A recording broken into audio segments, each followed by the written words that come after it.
Comment définir le Canada ? Est-ce un géant territorial, car deuxième plus grand pays du globe par la taille, ou un nain démographique d'à peine 40 millions d'habitants ? Bordé de 3 océans, voisin d'une superpuissance, a-t-on là un pays idéalement placé pour prospérer, ou au contraire, un peuple trop isolé, prisonnier de sa banquise, condamné à souffrir d'un climat féroce ? Au fond, cette colonie britannique, devenue cousine américaine, pose une question qui tient en 4 mots. Comment trouver sa place ? La réponse est plus longue mais plus claire, car cette terre du grand froid a relevé le défi et est aujourd'hui un pays accompli, une nation plurielle, à la trajectoire enviée, dont le football s'est inspiré. Lui qui, après avoir longtemps vécu dans l'ombre de son frère, trouve aujourd'hui sa place au soleil.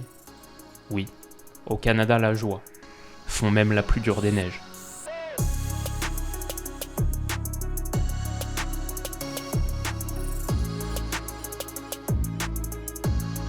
Les amis, bienvenue, j'espère que vous allez tous très bien, super content de vous retrouver pour ce nouvel épisode de Mondial.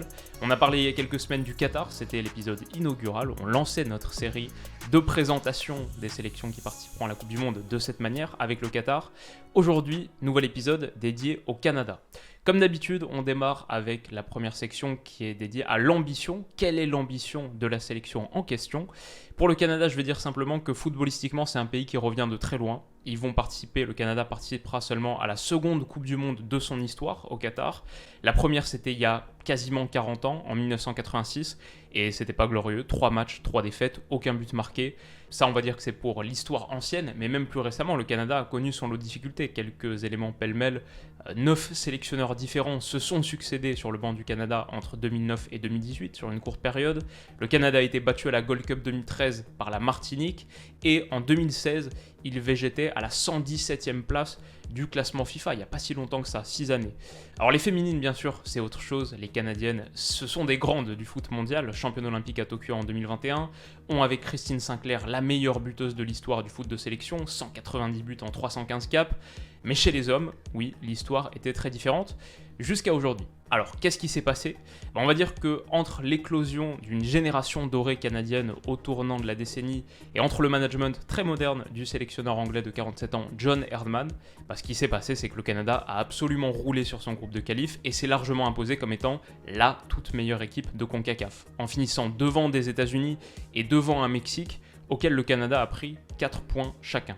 Contre les States d'abord, grâce à un nul 1-1 à Nashville, arraché au bout de ce sprint d'Alphonso Davies qui sert parfaitement Kyle Larin, et puis ensuite au retour, à la faveur d'une victoire absolument épique, sous moins 10 degrés au Tim Hortons Field d'Hamilton dans l'Ontario, le Canada a montré toute sa pertinence dans la verticalité, via du jeu en une touche pour servir Larin, encore lui, via la pure qualité de percussion de ses joueurs accélérateurs, en l'occurrence le latéral gauche Sam Adekugbe, qui perfore la défense américaine et va planter le 2-0.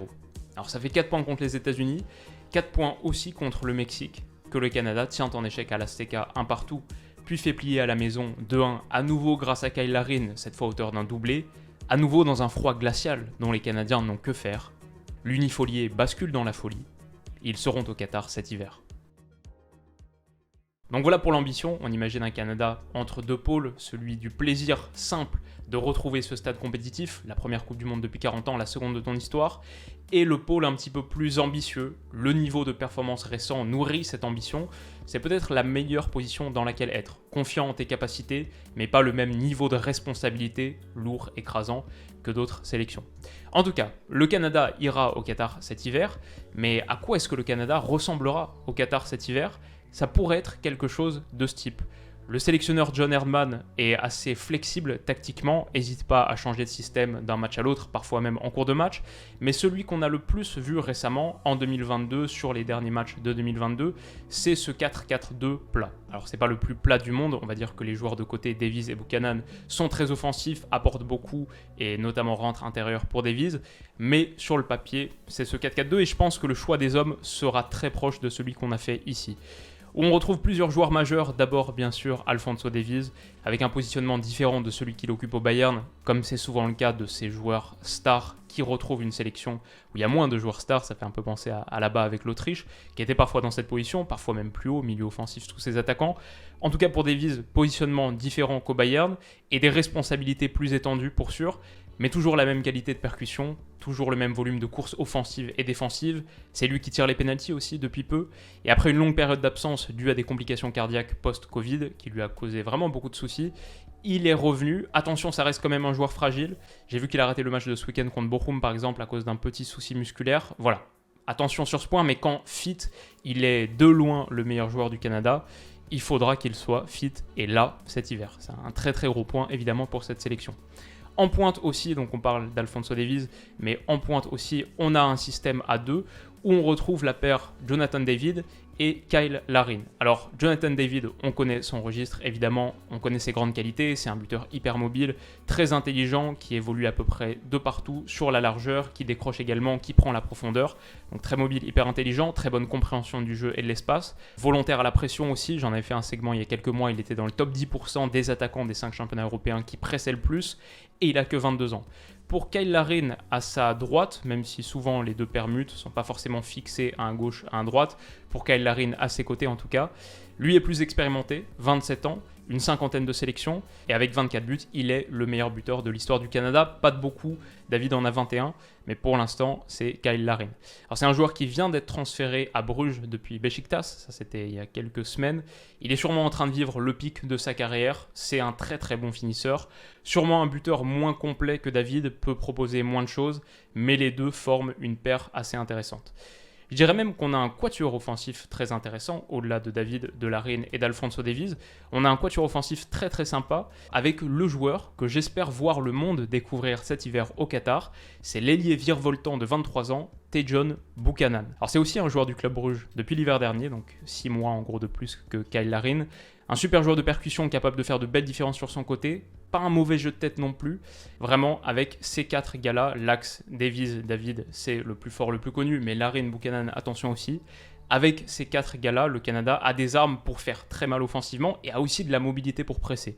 Donc c'est super intéressant, et c'est aussi intéressant plus bas aussi. J'aime bien la base de l'entrejeu également. Peut-être que vous connaissez déjà celui qui est, on se risque pas trop en le disant, le talisman de cette équipe depuis quasiment 2 décennies. Atiba Hutchinson, 39 ans, un morceau d'histoire à lui tout seul, une centaine de sélections, c'est le joueur le plus capé de l'histoire du Canada. Il a été élu 6 fois joueur canadien de l'année avant, on va dire, l'éclosion de la génération dorée. C'est un baroudeur européen, Copenhague entre 2006 et 2010, le PSV Eindhoven entre 2010 et 2013, puis Beşiktaş, bien sûr, depuis quasiment 10 ans maintenant. Voilà, Hutchinson, c'est le papa de cette équipe. Et aussi niveau stylistique, je dirais que c'est le référent sur la phase de préparation. Le métronome, si on peut dire ça, pour évoquer un style assez sobre, distribution, faire jouer les autres via des ballons simples. Et aussi beaucoup couvrir les espaces, couvrir la profondeur, permettre les déplacements verticaux de son partenaire de l'entrejeu, qui est beaucoup plus porté vers l'avant que lui. C'est Steven Eustáquio, qui est un joueur super intéressant, qui me plaît beaucoup aussi. C'est un joueur du FC Porto depuis 1 an et demi. Pas titulaire là-bas, mais de vraie qualité de distribution et de projection qu'il montre à l'envie avec le Canada. C'est un joueur qui est plus box-to-box que Hutchinson et qui est un bon tireur de coups de pied arrêtés, notamment quand ils sont côté gauche. Enfin, je dirais, un gars qui trouve totalement sa place dans les mouvements offensifs, particulièrement verticaux du Canada.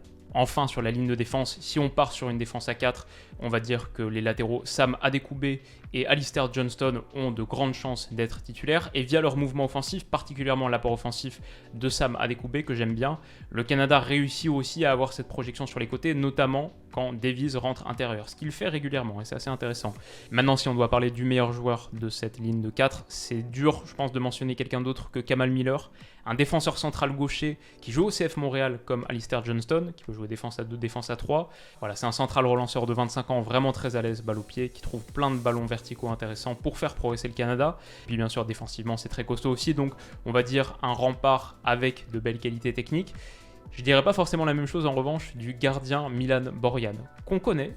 Oui, si, c'est, souvenez-vous peut-être, le gardien de l'Étoile Rouge de Belgrade qui avait encaissé ce double coup franc de Neymar il y a quelques années, 4 ans maintenant.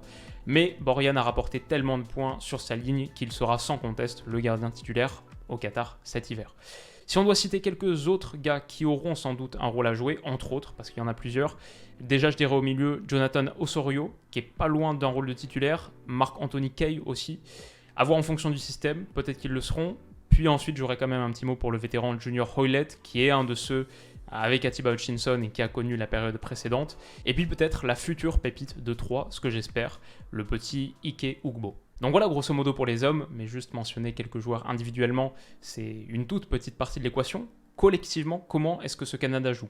Et là, ce que je veux dire, c'est que regarder des matchs de ce Canada, c'est une expérience très plaisante. Pour avoir vu via Instat quasiment tous leurs mouvements offensifs des 2 dernières années, il y a une abondance de belles choses. Le premier but contre le Salvador, par exemple, avec ce jeu en une touche dans la surface, c'est pas une action isolée. On retrouve cette qualité dans les petits espaces ici contre les États-Unis, avec de la verticalité permise par le jeu en une touche.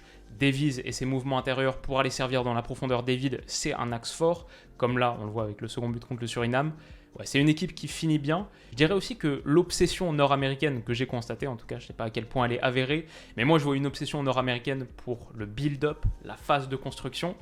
Cette obsession, elle se sent bien dans ce que produit le Canada. Ça donne des séquences de build-up, donc vraiment sympa. On sent une équipe qui est très appliquée et intelligente dans cette phase du jeu. Une équipe qui réfléchit et qui met le niveau d'énergie nécessaire pour exécuter ses idées. Parce que je dirais la construction, c'est la réflexion et c'est la vision, mais c'est aussi les efforts pour tout simplement se déplacer dans les bonnes zones, pour toujours offrir une solution verticale au porteur, pour toujours avoir un troisième homme auquel tu peux remiser. Et ce qu'on constate, c'est que le Canada fait ça très bien. Je pense que cet hiver, il y aura de quoi se régaler sur leur sortie de balle, et je fais même le pari que le Canada sera une des équipes les plus abouties du tournoi dans ce secteur. D'autant plus que la construction bien léchée, c'est pas forcément quelque chose qu'on retrouve beaucoup dans le foot de sélection. Le temps passé ensemble sur les terrains d'entraînement est souvent trop court pour construire des automatismes durables. Là, on voit que John Herdman et son staff ont vraiment bossé cette phase du jeu, et le résultat est parfaitement concluant. Mon seul point d'alerte, c'est que face à une sélection qui s'est pressée, et bon, là typiquement il n'y en a pas tant que ça, la pression ça demande beaucoup de coordination et de temps passé ensemble, donc il n'y en a pas tant que ça dans le foot de sélection, mais admettons, un pays qui saurait presser, là je trouve que le jeu au pied de Milan Borjan pourrait être un problème, parce qu'il est vraiment un gardien traditionnel sur ce point. Quand le Canada repasse derrière et tente de l'inclure dans son circuit de préparation, ça finit plus de la moitié du temps, et encore ça c'est conservateur, franchement 70-80% du temps facile, ça finit en dégagement. Parfois comme ici, alors qu'il a du temps, il a de l'espace, il a même une supériorité numérique à exploiter sur son côté. C'est d'autant plus un problème que même son jeu long est pas fou. Parfois il y a des ballons rendus très dangereux qui peuvent un peu saboter ce que le Canada fait d'intéressant dans sa moitié de terrain. Attention là-dessus. Et même si Borjan a fait gagner des matchs parce qu'il produit sur sa ligne, je vois un monde et notamment un horizon 2026 où le Canada devient encore meilleur en se trouvant un gardien qui est plus jeune, plus moderne, nettement plus à l'aise avec ses pieds. Pourquoi pas Crépeau ou Sinclair. Donc voilà pour la phase de préparation. Maintenant, ce qui est cool avec ce Canada, c'est qu'une fois qu'ils ont progressé, une fois qu'ils sont sortis de leur moitié, ils arrivent dans la zone du terrain où ils ont tous leurs meilleurs joueurs. Typiquement, Alphonso Davies pour le Canada, c'est pas un latéral gauche de préparation ou de construction, c'est un milieu offensif qui prend très souvent l'intérieur. C'est un vrai joueur de dernier tiers. Donc si tu peux faire ton build-up sans lui, ce que le Canada fait, tu te retrouves généralement avec lui, avec ton meilleur joueur, dans la zone qui compte le plus en football. Et un Alphonso Davies, un Fonzi qui se retrouve face au jeu, qui peut accélérer face au but, qui peut combiner avec son coéquipier Jonathan David, ça, il y a plus de la moitié des sélections qui seront présentes cet hiver qui rêveraient d'avoir ça dans leur arsenal. En plus de ce qu'apporte, comme on l'a dit, Tejon Buchanan, Kyle Larin ou la paire Hutchinson-Eustachio, peut-être Osorio aussi. Le Canada est bien loti. Donc voilà en gros pour les quelques éléments techniques qui m'ont interpellé. Mon avis final maintenant, qu'est-ce que je pense de ce Canada ? Franchement c'est une sélection qui m'impressionne beaucoup. Je dirais qu'au-delà de tout ce qu'on a mentionné, je vois quand je vois cette équipe, une équipe. Il y a une vraie sensation d'unité et même de fraternité qui se dégage de ce groupe. Sur la communication, sur le terrain, en dehors, même au moment des célébrations, quand tu vois celle d'Adékoubé contre le Mexique par exemple, il y a eu une forme de sympathie, de bienveillance, et je pense que le travail psychologique de John Herdman pour faire de ce groupe une équipe qui s'entend à merveille est payant. En tout cas de l'extérieur, je sens vraiment quelque chose dans cette équipe. Puis après, il y a les éléments tactiques par exemple, on a une formation qui est très polyvalente, intelligente, moderne, mais aussi pour toute sa polyvalence, aussi un gars qui connaît son meilleur 11. Franchement, le 11, il est assez établi. En tout cas, les joueurs sont assez établis. Je vais dire, tu connais facile 9 des 11 titulaires au moins. Et ça aussi, c'est une force avant d'aller disputer une compétition internationale. Donc beaucoup de choses qui me plaisent. Forcément, le groupe est compliqué. Si vous ne l'avez pas vu, Belgique, Croatie, Maroc, c'est sans doute le groupe de la mort. C'est un groupe hyper équilibré, hyper homogène. Attention aussi, il y a des petites histoires de compensation qui traînent la rémunération autour de les primes de Coupe du Monde. En gros, j'ai vu qu'avec la fédération canadienne, il y avait eu un peu bisbille. Il y a un match amical notamment qui a été boycotté par les joueurs. Il faut faire attention à que tout ça ne s'envenime pas trop, qu'il n'y ait pas un contexte extra-sportif pesant. Et attention aussi peut-être à ne pas tirer trop d'enseignements des performances qui sont réalisées en zone CONCACAF, qui reste quand même d'assez loin seulement la quatrième meilleure confédération, derrière UEFA, CONMEBOL, CAF. Même honnêtement, ça se bat avec l'AFC, avec la confédération asiatique. Quand tu affrontes des équipes dont les gardiens sont capables de ça, ça doit quand même un peu inciter à la prudence, surtout quand tu t'apprêtes à jouer Belgique, Croatie, Maroc en l'espace d'une semaine.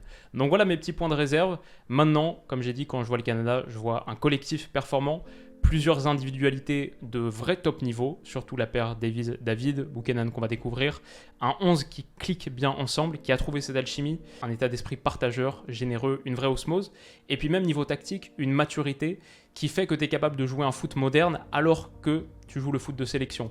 Tu joues la pression, tu joues la relance bien construite. Ça, je pense que ça peut détonner, ça te rapporte un niveau de performance, on l'a vu. Au mondial, ça peut faire mal. Et ça me parle beaucoup aussi. Si je devais me risquer un petit pronostic, donc, je dirais, et ce sera forcément à la surprise générale pour une équipe qui sort après tout du chapeau D, chapeau 4, qui retrouve la Coupe du Monde pour la première fois depuis 36 ans, je dirais que le Canada va sortir de cette poule, va sortir du groupe de la mort. Peut-être que la bonne chose aussi, c'est que quand tu as une poule qui est aussi difficile et homogène, bon, tu te dis que tout le monde risque de se prendre un petit peu des points par-ci par-là. Il peut y avoir des nuls. Un nul, c'est toujours une meilleure chose qu'une victoire. Ça rapporte que 2 points à des rivaux, à des concurrents, plutôt que 3 quand tu fais la somme. Donc ouais, je dirais le Canada va sortir de cette phase de groupe. On verra sur les épisodes suivants aussi, Belgique, Croatie, Maroc. Peut-être que la vie peut changer, c'est pas définitif. Mais pour l'instant, je vois une équipe qui est capable de le faire. Alors, aller plus loin, je ne sais pas, parce qu'en 8e, si le Canada va en 8e, il y a des chances que ce soit Espagne ou Allemagne. Ce serait assez costaud aussi. Mais on n'en est pas là. Et en tout cas, il y a une équipe qui sera intéressante à suivre. Ça, c'est le prono que je suis sûr de remporter. Voilà, je vous remercie chaleureusement d'avoir regardé cette vidéo. J'espère que ça vous aura plu, que ça vous aura permis d'apprendre 2-3 trucs par rapport à cette fantastique sélection canadienne. Je remercie aussi plusieurs des contributeurs qui m'ont envoyé un mail à l'adresse que j'ai rendue publique il y a quelques semaines, willoumondial2022@gmail.com. N'hésitez pas pour les sélections qui restent, si vous voulez me faire un petit descriptif, me donner des infos, ça m'aide beaucoup. Et donc je remercie Simon de Montréal, Paul, un Français expatrié au Canada qui connaît bien le territoire local, et donc Thomas, Louis, Alexis et Liam. Merci à tous les 6. J'espère que la vidéo vous a plu. Si c'est le cas, n'hésitez pas à mettre un petit pouce bleu. Ça aussi, ça m'aide beaucoup. Ça aide le référencement et ça m'encourage énormément. On se retrouve très vite pour la prochaine. D'ici là, comme d'habitude, passez une excellente journée, un très bon week-end. Prenez soin de vous et de vos proches et à bientôt. Bisous.